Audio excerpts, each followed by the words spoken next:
Всем привет, друзья мои, мира вам и крепкого здоровья! Сегодня у нас очень вкусные пончики в белой глазури и в шоколадной глазури. Они еще не остыли, глазурь еще свежая, но я хочу показать, какие они внутри.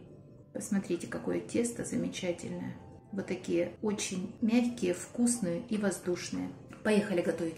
Друзья мои, начнем готовить тесто. Тесто готовится быстро, подходит в теплом месте за 1 час. Вот смотрите, в миску разбиваем 1 яйцо, добавляем 2 грамма соли, 40 грамм сахарного песка, 10 грамм ванильного сахара, 5 грамм быстродействующих сухих дрожжей. И все хорошо перемешиваем. Выливаем 150 миллилитров или грамм теплого, обязательно теплого молока. И буду размешивать до практически полного растворения сахара. Вот здесь у меня 320 грамм просеянной муки высшего сорта. Добавляем понемногу и замешиваем тесто. Добавьте вначале 1/3 часть и перемешайте тесто, чтобы не было комочков. Убираем венчик и дальше работать будем с лопаточкой. Высыпаем оставшуюся муку. Оставьте примерно 2 столовые ложки и замешиваем тесто. Как только тесто вобрало в себя всю муку, добавляем 60 грамм размягченного сливочного масла, не растопленного, а размягченного. Вот такое масло должно быть. И замешиваем тесто. Друзья мои, перемешиваем до однородности. Необходимо, чтобы тесто приобрело однородную структуру. Делать это можно и с помощью кухонной машины или планетарного миксера. Остаток муки высыпаем на рабочую поверхность, выкладываем тесто. И уже на столе домешиваем наше сдобное тесто для пончиков в духовке. Как видите, тесто не пристает к рукам, оно вот такое. И сейчас я вам на руке покажу, как оно плывет. Вот такое оно и должно быть. Округляем. Миску смазала растительным маслом. Тесто должно быть смазано растительным маслом со всех сторон. Отправляем в миску. Имейте в виду, что тесто увеличится в 3 и даже более раз. Закрываем пищевой пленкой. Тесто должно дышать. Делаем 2-3 прокола и убираем на подъем на 1 час. Друзья мои, сейчас лето, поставлю тесто на подоконник. Можно поставить в духовку, но температура в духовке должна быть не более 40 градусов. Продолжаем, друзья мои. Тесто увеличилось 2 раза. Друзья мои, такое тесто позволяет работать без муки и без смазывания столешницы растительным маслом. Обязательно обмять необходимо. С помощью скалочки буду раскатывать тесто толщиной не меньше 1 сантиметра. Я буду готовить с помощью вот такой вырубки, диаметр 7 сантиметров. Лишнее тесто убираем. Сразу же заготовки переносим на противень. Переворачиваем их. Нижняя часть будет сверху, а верх это будет низ. И оставляйте между ними расстояние, они при выпекании незначительно увеличатся. Оставим на 3-4 минуты.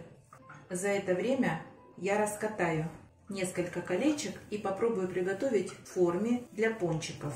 Она у меня уже 1000 лет, потому что пройти мимо чего-то нового ни одна женщина не может. А вот готовить я в ней никогда не готовила. Сейчас попробую и сравню. Диаметр практически одинаковый. Вырезаю. Делаем дырочку с помощью вот такой кулинарной насадки. И выкладываем.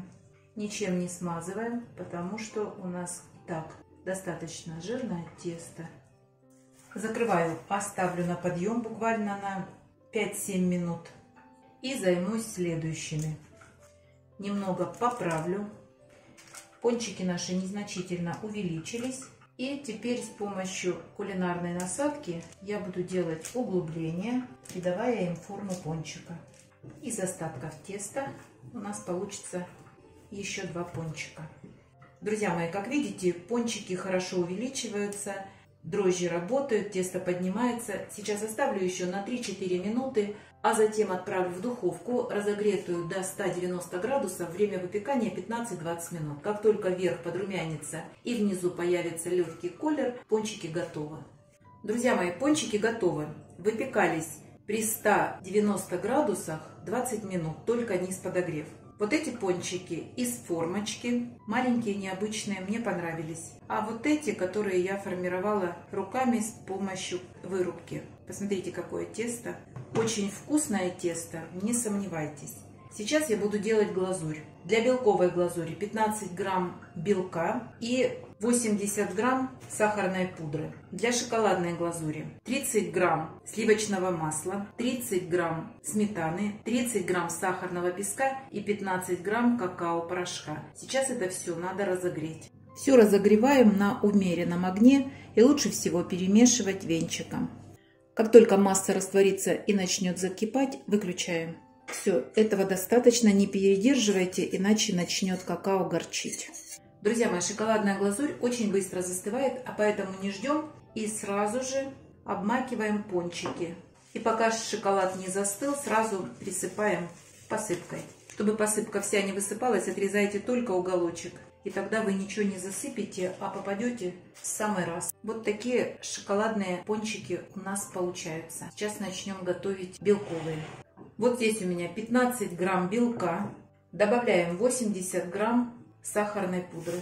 Сначала хорошо перемешиваем, иначе пудра вся поднимется в воздух.